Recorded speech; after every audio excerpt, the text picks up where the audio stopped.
Coming up next on Arizona Horizon, Superintendent of Public Instruction Tom Horn joins us in studio to talk about enrollment in the state's education voucher program surpassing the 100,000 mark.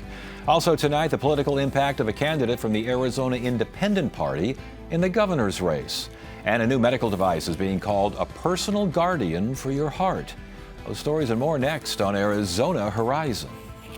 Arizona Horizon is made possible by contributions from the Friends of Arizona PBS, members of your public television station. Good evening and welcome to Arizona Horizon. I'm Ted Simons. Enrollment in Arizona's Empowerment Scholarship Account program, known as ESAs, recently hit the 100,000 mark. It's a milestone that comes not long after the voucher program's cost to the state hit the $1 billion mark. Joining us now to talk about ESAs is Tom Horn, State Superintendent of Public Instruction. Good to see you again. Thanks for joining us. Great to see you, Ted. 100,000 enrollment mark. Your thoughts? Well, in the 3 years, we've gone from 11,000 to 100,000. So it makes me feel like I must be doing something right. Are you doing something right? Because it sounds like more kids are being taken out of public schools. Is that a good thing? Well, it's a neutral thing. A lot of people don't understand this. But if a student leaves a public school to go to an ESA, the school loses the money, but they also lose the cost of educating the student. And what counts is not the total amount of money the school has, but the amount per student. So, a big school with a lot of money, but not much per student is worse off than a small school with a lot less money, but more per student educationally. So the effect is neutral. There's no effect on But that. In the grand scheme of things, we got public school enrollment down 25,000, got 20 plus schools closing in the last year alone. Again, with the public schools and charter schools facing this kind of thing and all this attention, all this money, all these resources now going to ESAs and private schools, is that good for Arizona? Most kids go to public schools. 1,200,000 go to public schools. So the ESAs are not a threat to the public schools. What they do, and I think they're a benefit to the public schools because competition makes everyone perform better. That's why the United States was prosperous and the Soviet Union was poor, because here people competed, worked hard to compete, and so they produced a lot and we could consume a lot. In Poland, they used to say, we pretend to work and they pretend to pay us.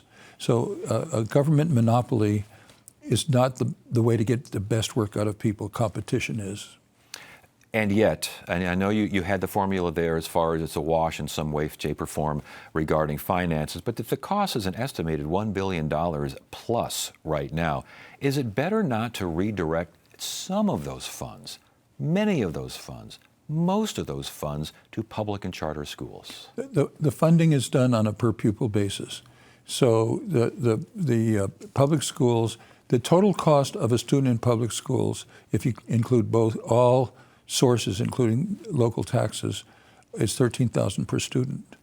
In ESAs, we pay $7,400 per student, unless it's special ed.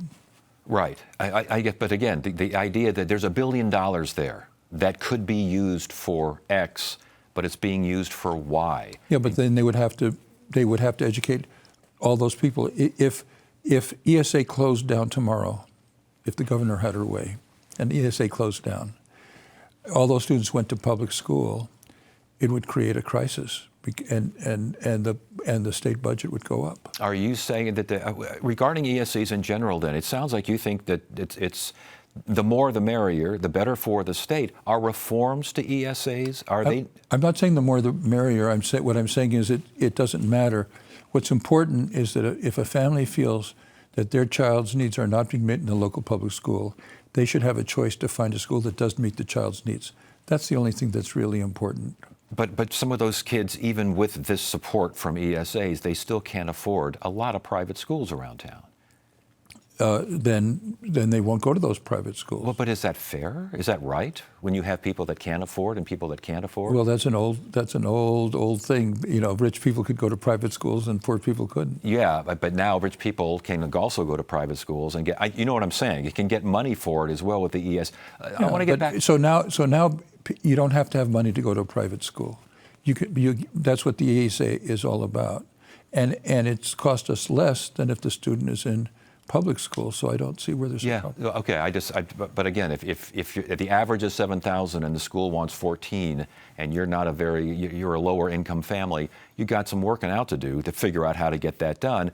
And meanwhile, the public school is right down the street. But I do want to move on here regarding. Let me just say there are private schools who lower their tuition so that ESA kids can go. Do you think reform is needed for ESA? I know that the former Republican chair of the state, she called for it. What about you? It depends on what the reform is, but basically the legislature makes those decisions. I'm an administrator. I'll administrate whatever they tell me to do. So I try not to get involved in some of those things. I have plenty of controversies, as you know. I understand, but the governor says she wants an income cap on families that receive vouchers. I think $250,000. Does it make sense to you that $250,000? If someone makes $260,000, should they still be getting financial aid to go to a private school? In general, I say that's up to the legislature, but I will issue this warning. Today, it's $250,000, and a lot of people think, oh, that's just rich people. It won't affect me. But what typically happens in a situation like that is somebody says, why should it be 250? Why shouldn't it be 200? And then the number starts to come down, and pretty soon the target is people that had been in favor in the first place, thinking that it would stay at 250. But I'm still leaving it up to the legislature. Whatever they do, I'll implement. But as far as your thoughts, though, your opinions, and you mentioned that you've kind of gotten in trouble from your right side of the Republican Party for suggesting, I mean, goodness gracious, Tom, we got $24,000 golf simulators, you got a $5,000 watch. But those are all things I denied. Right, but they're still trying to get through. There's still the idea that, and you got to think that some of this stuff is getting through. Kids that don't exist, for goodness sake. The important point is I denied those. And my primary opponent says I didn't have the authority to deny it. So if she were the superintendent of schools, she would be paying for all those things. So she claims that the superintendent doesn't have that authority. And if she does become the superintendent of public instruction, as you mentioned, those things would have been paid for. Is that right? No, it's not. It's terribly wrong. And that's why I'm running hard for re-election. When I don't want to make this into a debate and a he said, she said, but your primary opponent says that you're not authorized to make much of any changes at all. And I think you said that's what she says. That's what she said. But you kind of said the same thing because it's up to the legislature, correct? No, as far as being authorized to say no. Oh, as far as the ESA. Yeah, I can say no, and I do. And I'm not the final say. They can appeal to an administrative law judge. And we've had 21 of those, and in every one of those, one of the issues is, do I have the authority? And they've all ruled my way. We're 21-0. So who do you believe, the 21 administrative law judges or one candidate? Last question before you go. And again, you say it's up to the legislature, but are reforms needed? Because a lot of critics of this particular program say the thing is just ready to get out of control, and some think it already is out of control. Well, I've been asserting control. That's what's been controversial. I will not. I established two rules. Rule number one, no expenditure unless it's a valid educational purpose. And number two, reasonable cost according to market prices to meet the needs of the student. And we will not fund anything unless it meets those two criteria. Tom Horn, Arizona Superintendent of Public Instruction. Tom, always a pleasure. Good to have you here. Nice to see you, Ted, as always. And have me back. I love coming. All right. Thank you, sir. Thanks. At PBS, we know that even though kids might be out of school, their education is still a top priority. PBS Learning Media is a free platform that helps educators deliver and families access distance learning. With PBS resources that are aligned to standards and created by the country's top educators, it helps keep students engaged in learning. So wherever education takes place, PBS Learning Media is here to help.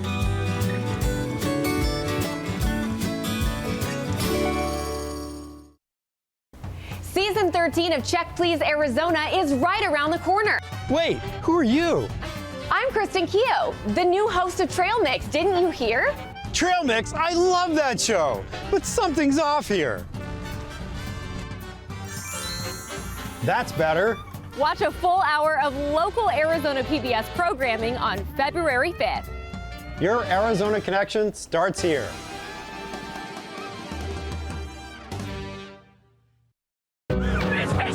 We attended a drowning this morning at St. Kilda Foreshore.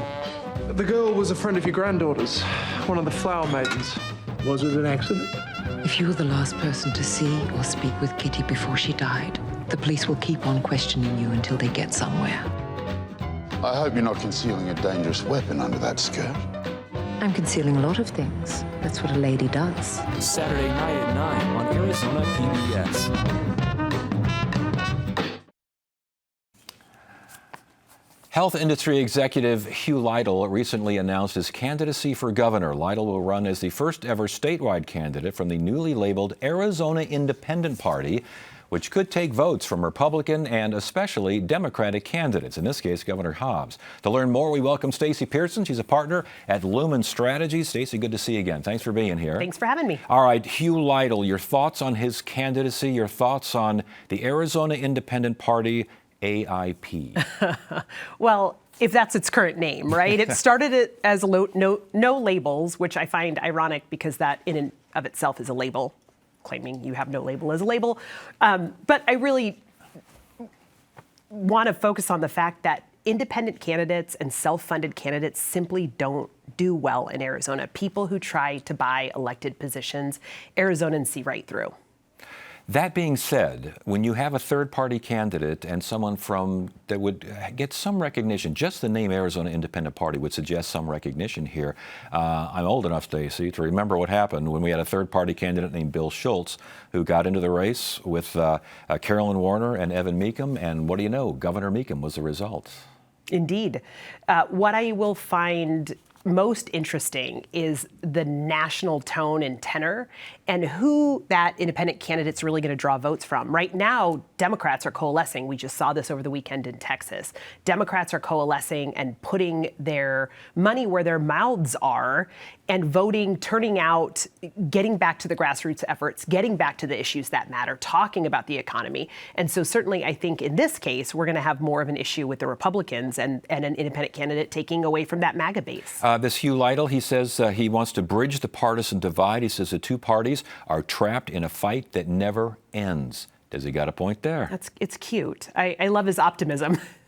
It's designed. Two parties are designed to be in opposition. And so I do appreciate his optimism, but ultimately people want to belong to something that matters. And right now, when we see what's going wrong with the Republican Party and the way they're enforcing immigration, we see folks turning back to their roots and going back to the left. And yet you're a veteran political strategist. You know what's going on out there, and you know that if it's an independent party candidate with the name independent in the label there, not likely to take more from Republicans and Democrats. I mean, Democrats have to be a little more concerned about this, don't they? I think it's both. I mean, there's been a very concerted and well-funded effort to get Republicans to move out of that independent party, that folks that re-registered after Trump won the first time, folks that decided to be independents in 2018 or 2020 to come back home, those are folks that are just not MAGA. There are Arizona libertarians. There are people who may have voted for Trump last November and voted to legalize abortion. There are people who vote to fund public education and vote for Tom Horne, who's just on. I mean, these are folks that vote for bonds and overrides and really split tickets. Arizona's infamous for having folks split tickets. And yet, having someone, and again, going to be on the ballot and going to have some presence there because, again, that label. And that label, I mean, Republicans and Democrats, they're going to court to stop this, the label change. They are, and understandably. I mean, I cannot declare myself a Democrat with a change in the spelling and create a new party. Independent was a catch-all for people that weren't affiliated with parties. This isn't that. So we see lots of coverage or even see the folks that are promoting this being victims of, oh, the parties are out to get me. No, you're going to confuse people. Independent is free of a party label, not as part of this no labels party. Right, except it's now. Now it is. Now it is. Now yeah. it is, yes. Unless it's not. It's understandably confusing. Let's talk real quickly. I don't want to make this a whole segment on him, but his ideas here, redirecting ESA funding to housing assistance. Not a bad idea. I mean, certainly anything but Rolex watches and Catholic school tuition would be great. Pay raise for police and teachers? Oh, I'm a cop's wife, so I'm a biased audience, but certainly. Okay, yeah. but when we talk about, just the name itself and how much of a difference that would make, the policies, these aren't Republican policies. These are policies that are more aligned with Democrats. That's got to be a concern for Democrats. Democrats in Arizona win by being moderate. We don't have the far left candidates coming out. We've got military veterans. We've got social workers as the current governor. We've got 2 U.S. senators who served our country. So Arizona is notorious for having moderate Democrats win at the top of the ticket. And again, filing the lawsuit against the name change, the reason for that is confusion, is people who declare themselves as independent are free from a party. And this isn't that. I mean, this was a bait and switch. It was originally no labels. Now it's no labels, independent. It's legitimately confusing. And folks who are independent in Arizona typically get to choose which primary they vote in, if that's the Republican primary or the Democrats primary. And in this case, they're not part of that anymore. Again, if they become part of this party. Yes. Yeah. Paul Johnson, I believe, is kind of behind all this. What kind of message do you have for him? Oh. Go ahead. Feel free to speak. I wish he would zoom out and really look at the big picture here. Blowing up a system, just like his top 2 primary tried to do last cycle, blowing up the entire system isn't the answer. Get in there, find good candidates, find someone you can support, and move on. But the system works as designed. It does. Yeah, but for those there are a lot of folks, Stacey, it doesn't work. They say it doesn't work. They think it doesn't work.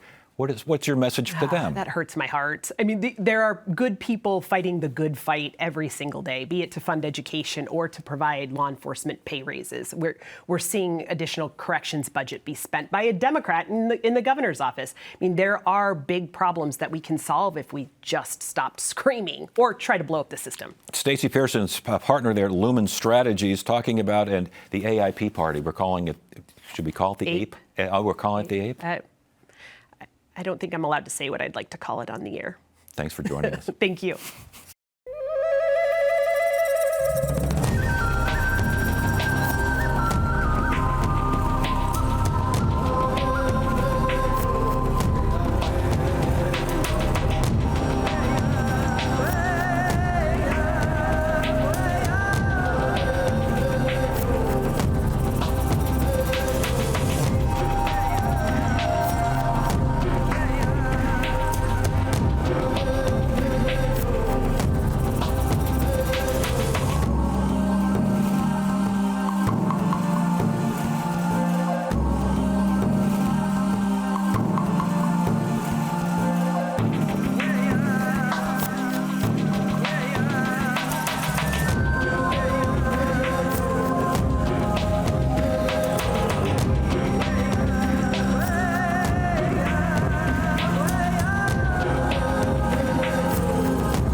A lot of the plants that are still here, especially like the cacti, the saguaro is one that is really prominent to the people, to the O'odham community.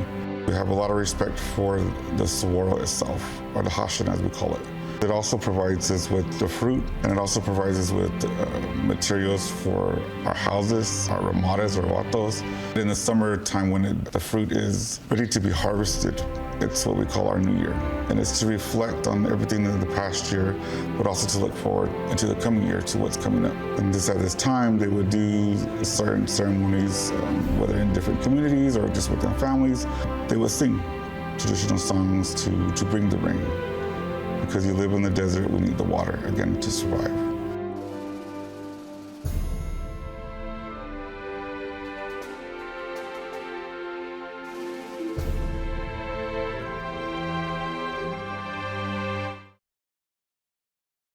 The smallest heart defibrillator device on the market was recently implanted by Banner Health in a move that offers hope for patients who need protection from life-threatening heart rhythms. Dr. Roderick Tung is a director at Banner University Medicine Heart Institute, and he joins us now. Welcome to the show. Good to have you here. Great to be here. Yeah, thank you. All right, this is a lead implant. What is a lead implant? What's going on here? Sure. So Many people have heard of pacemakers, and everyone says, well, my father had a pacemaker, my friend had one. And a pacemaker is nothing but a medical device, which is an electronic device that sits usually above the chest and is implanted under the skin. And then there's a wire that goes into the heart and is the guardian of the heart and basically keeps up with the time of the pace of the heart. And typically, it's the slow heart rhythms that are giving people problems. And the pacemaker gives you a floor to say, I'm not going to let you go below that. And it kicks in if the heart rate is too slow.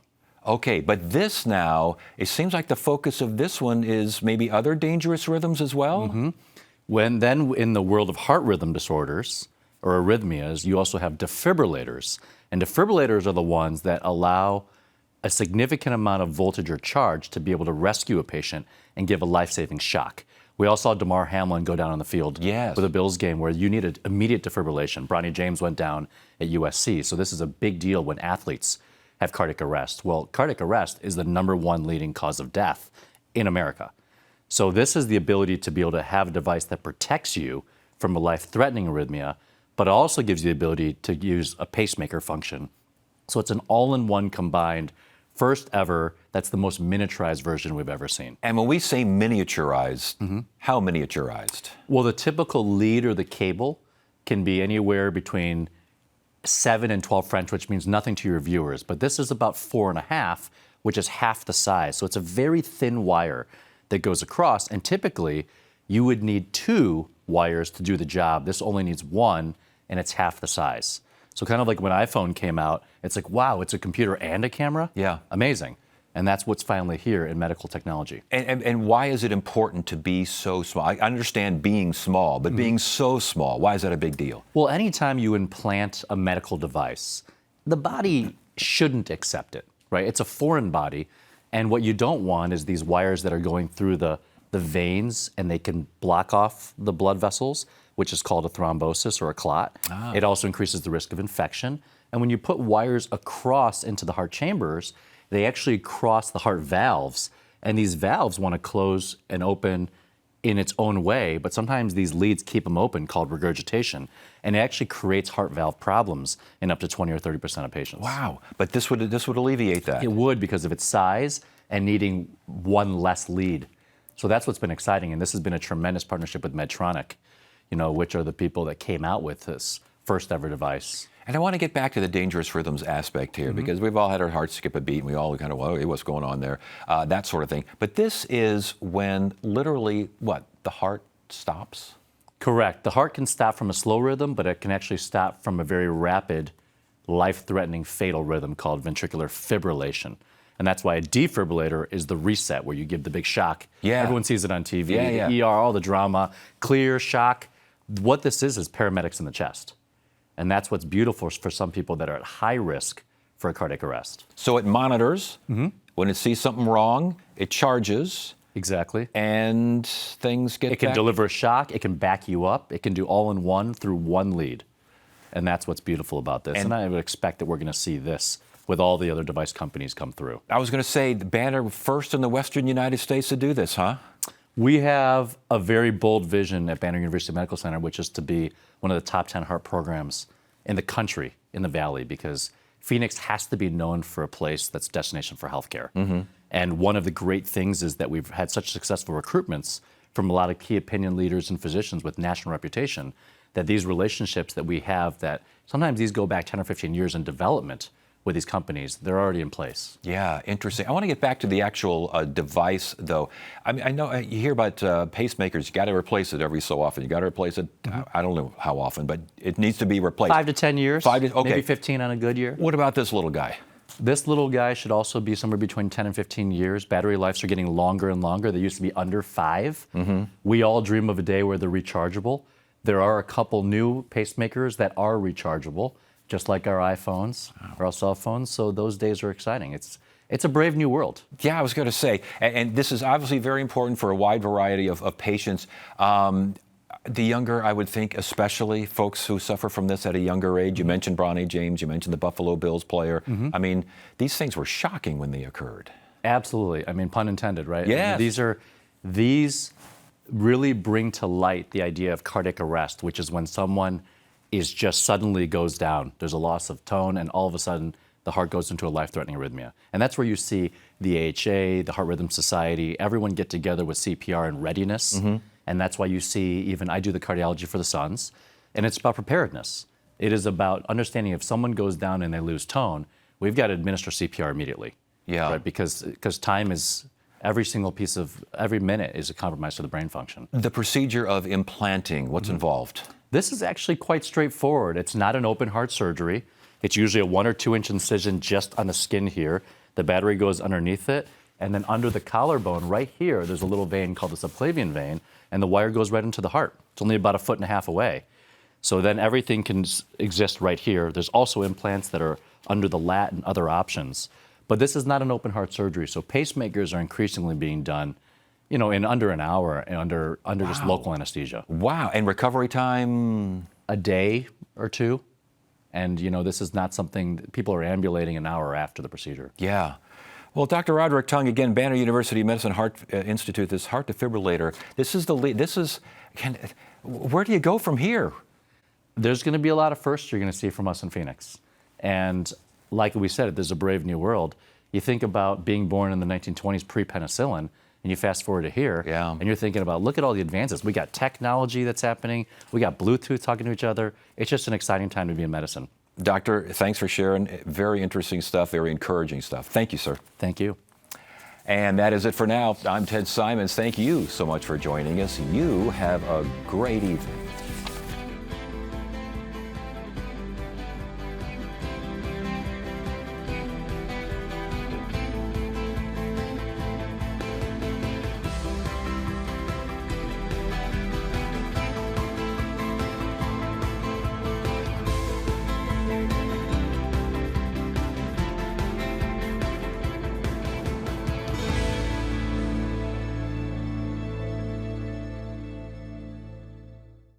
When you want to be more inspired, Arizona PBS delivers unforgettable experiences in music, theater, and the arts, thanks to members like you. And hello, Arizona. We're thrilled to be coming to Phoenix on February 24th for the